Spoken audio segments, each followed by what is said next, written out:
Assalamualaikum warahmatullahi wabarakatuh. Halo teman-teman, mari belajar bersama fisika. Pada kesempatan kali ini kita akan belajar materi fisika mengenai radioaktivitas. Yuk simak video berikut ini. Nah, sebelum masuk ke materi, pertama-tama dan yang paling utama, kita harus mengetahui kompetensi dasar dan tujuan pembelajaran kita. Adapun kompetensi dasar yaitu menganalisis karakteristik fisika inti, radioaktivitas, pemanfaatan, dampak, dan proteksinya dalam kehidupan sehari-hari. Dan tujuan pembelajaran kita yang pertama yaitu peserta didik dapat menjelaskan manfaat dan bahaya radioisotop, faktor yang mempengaruhi aktivitas radiasi, dan menerapkan waktu paruh dalam berbagai masalah dalam kehidupan sehari-hari. Kalian pernah dengar gak sih apa itu zat radioaktif? Atau apa sih itu zat radioaktivitas? Daripada nunggu lama, mending kita simak penjelasan berikut ini. Radioaktif pertama kali ditemukan oleh Henri Becquerel. Ia adalah fisikawan asal Prancis. Radioaktivitas merupakan proses peluruhan inti atom yang tak stabil menjadi inti atom yang lebih stabil. Jadi, apabila ada inti atom yang tak stabil, untuk mencapai kestabilannya, maka ia akan mengalami peluruhan. Nah, peluruhan ini terjadi karena inti atom ini memancarkan sinar radioaktif. Nah, ketika inti atom ini memancarkan sinar-sinar radioaktif terus-menerus, maka massa dari inti atom ini akan berkurang atau akan mengalami peluruhan. Kemudian, radioaktivitas juga dapat diartikan sebagai peristiwa pemancaran sinar-sinar radioaktif. Nah, sinar-sinar radioaktif ini terdiri dari peluruhan alfa, beta, dan gamma. Nah, berikut ini adalah beberapa contoh peluruhan radioaktif, yaitu pertama, peluruhan alfa. Peluruhan alfa memancarkan sinar alfa, di mana peluruhan ini merupakan inti helium. Berikut ini adalah persamaan reaksi zat radioaktif yang memancarkan sinar alfa atau inti helium.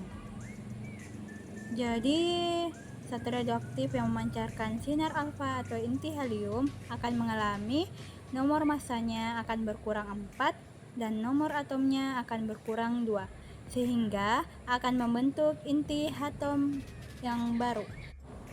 Yang kedua yaitu peluruhan beta, di mana peluruhan beta memancarkan sinar beta.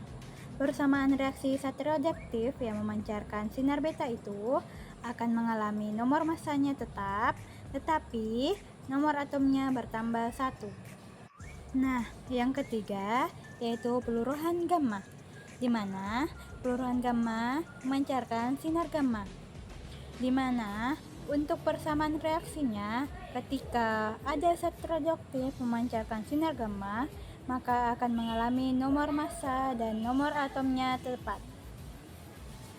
Tidak seperti sinar alfa dan beta. Ada yang berubah, tapi kalau ini beda.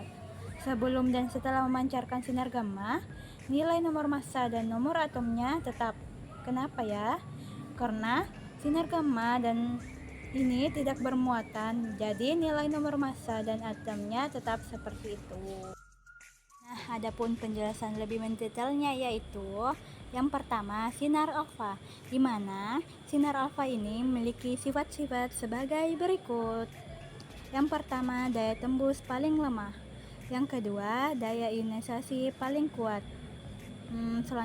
Belum itu, ada yang tahu nggak sih apa itu daya ionisasi? Pasti kalian sudah mendengar istilah ini pada pelajaran kimia kan? Ada masih ingat nggak nih teman-teman?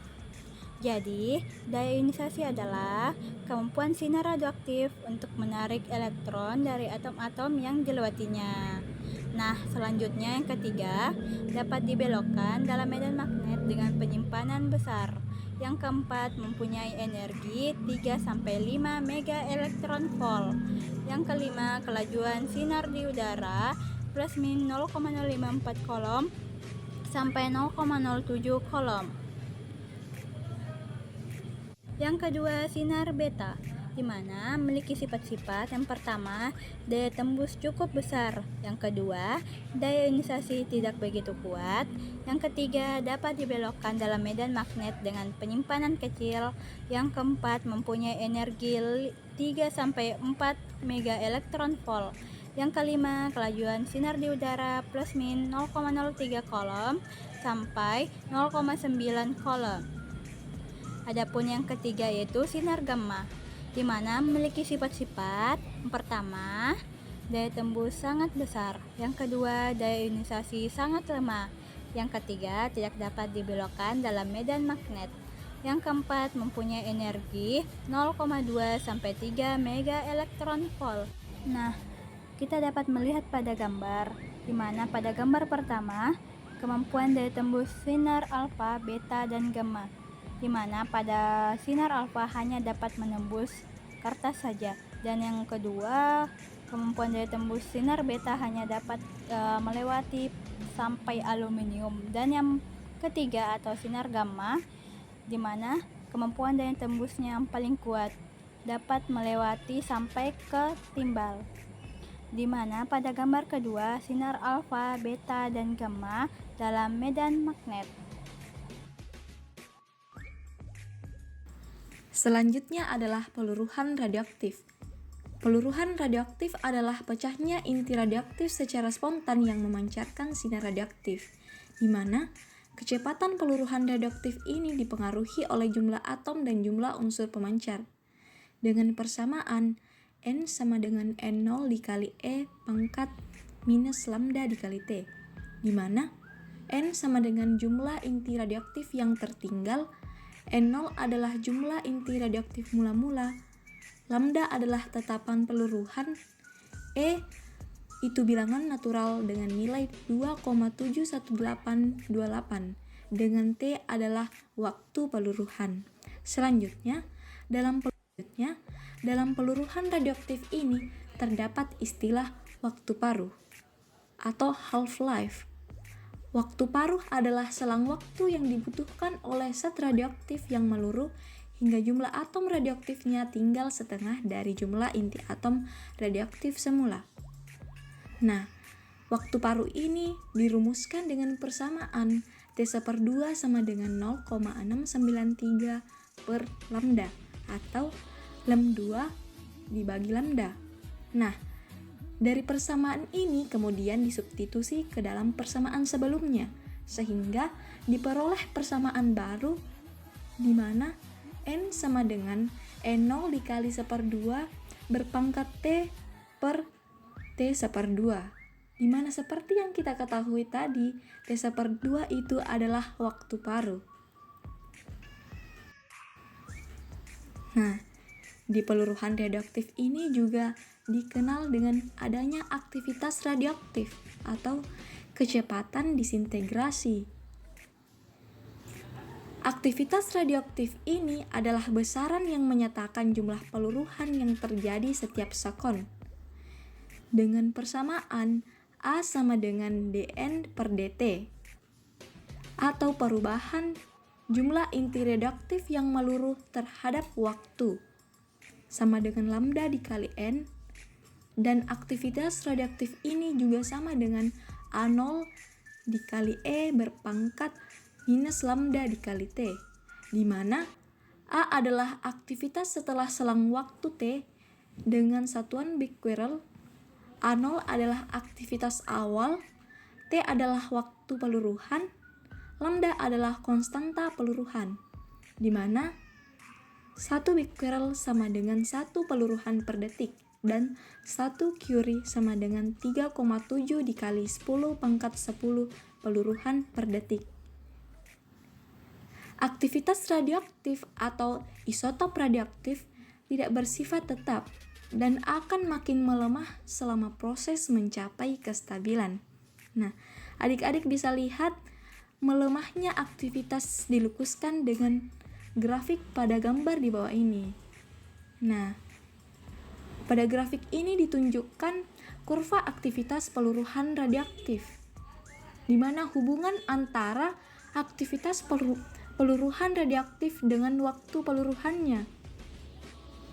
Semakin lama waktu peluruhan, maka aktivitas radioaktifnya akan semakin melemah. Yang terlihat pada kurva adalah di mana aktivitas radioaktif ini mengalami penurunan secara eksponensial. Untuk memahami lebih lanjut terkait dengan peluruhan radioaktif, maka perhatikan contoh soal berikut. Nah, untuk contoh soal yang pertama, dapat diketahui dari soal yaitu N atau jumlah inti yang meluruh pada waktu tertentu sebesar 1/4 NO dan atau setara dengan 10 pangkat 20. 1/4 NO atau sama dengan 10 pangkat 20 terjadi pada detik ke-6, maka T sama dengan pertanyaan yang pertama yaitu waktu paruh. Waktu paruh adalah waktu yang diperlukan untuk suatu inti dapat meluruh hingga jumlah inti tadi tinggal separuh dari jumlah inti mula-mulanya. Waktu paruh ini disimbolkan dengan T besar. Untuk mengerjakannya, kita menggunakan rumus yaitu N sama dengan NO dikali dengan 1/2 pangkat N kecil, yang mana N kecil ini merupakan waktu dibagi dengan nilai N telah diketahui dari soal, maka dimasukkan 1/4 NO sama dengan NO dikali 1/2 pangkat 6 per T besar, yaitu nilai T yang diperoleh 2 sama dengan 6 per T, sehingga didapatkan T sama dengan kemudian 3 sekon. Yang ditanyakan yaitu konstanta peluruhannya yang dilambangkan dengan lambda, maka lambda sama dengan 0,693 per T. Dimasukkan nilai T yaitu 3, maka 0,693 per 3 diperoleh yaitu 0,231 peluruhan per sekon. Untuk pertanyaan terakhir yaitu menentukan aktivitas radioaktif mula-mula. Aktivitas radioaktif merupakan laju peluruhan inti radioaktif pada waktu tertentu, biasanya sih per sekon. Maka dapat dituliskan A sama dengan lambda dikali NO. Nilai NO ini sama dengan 4 dikali 10 pangkat 20, maka 0,231 dikali 4 dikali 10 pangkat 20 sama dengan 0,924 dikali 10 pangkat 20, maka diperoleh nilai yaitu 9,24 dikali 10 pangkat 19 becquerel. Dan bahaya radioisotop. Zat-zat radioaktif yang terdapat di alam antara lain uranium, polonium, dan radium. Beberapa unsur lain yang memiliki isotop dapat bersifat radioaktif. Unsur-unsur tersebut disebut radioisotop. Radioisotop ini dapat memancarkan partikel radiasi yang diinginkan, namun mungkin juga dapat memancarkan partikel radiasi yang membahayakan. Radioisotop. Adapun dampak radioisotop dalam kehidupan manusia, terutama dalam kesehatan, yaitu pertama, rambut. Radiasi nuklir yang sangat tinggi dapat menyebabkan rambut rontok dengan cepat. Yang kedua, otak. Sel-sel otak akan rusak apabila terpapar radiasi yang sangat tinggi. Yang ketiga, tiroid. Dalam jumlah yang cukup tinggi, radioaktif iodin dapat merusak sebagian atau seluruh kelenjar tiroid. Yang keempat, aliran darah. Ketika seseorang terkena radiasi nuklir, maka produksi sel darah putih akan langsung berkurang sehingga orang tersebut akan rentan terkena infeksi. Yang kelima, jantung. Dampak intens radioaktif dapat langsung menyumbat pembuluh darah sehingga terjadi gagal jantung dan dapat berdampak pada kematian. Yang keenam, organ pencernaan. Kerusakan organ pencernaan yang disebabkan oleh radiasi nuklir dapat menimbulkan mual, muntah darah, dan diare. Selain itu, dapat juga menghancurkan sel-sel di dalam tubuh, termasuk sel darah, organ pencernaan, reproduksi dan dapat mengancam DNA dan RNA dari sel yang mampu bertahan. Yang ketujuh yaitu organ reproduksi. Sel-sel organ reproduksi yang membelah diri dengan cepat sehingga radiasi nuklir dapat membahayakan sel-sel ini.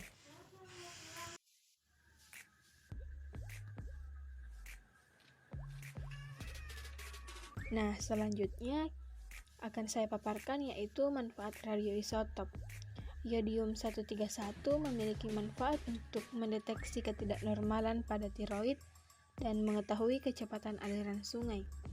Yodium 123 berfungsi untuk mendeteksi gangguan ginjal dengan cara injeksi. Karbon 14 berfungsi untuk mendeteksi ketidaknormalan diabetes dan anemia dan mengukur umur fosil dari pancaran sinar beta. Krom 51 bermanfaat untuk scanning limpa. Selenium 75 memiliki manfaat untuk scanning pankreas.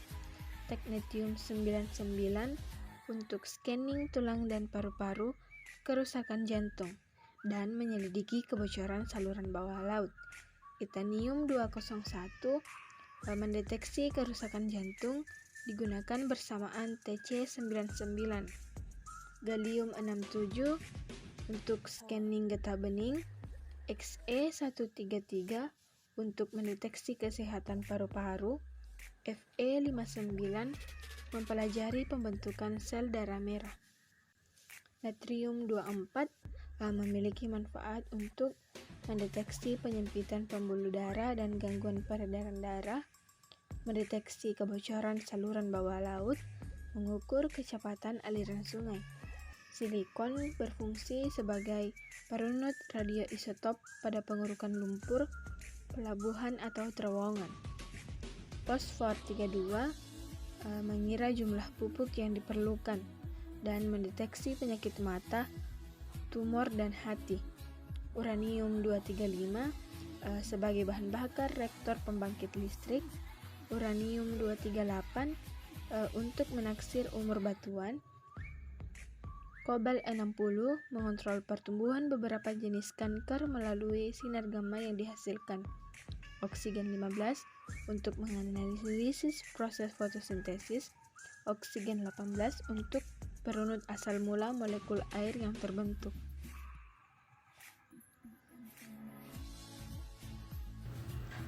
Nah, itulah tadi materi pembelajaran terkait radioaktivitas. Terima kasih sudah menonton. Sampai jumpa.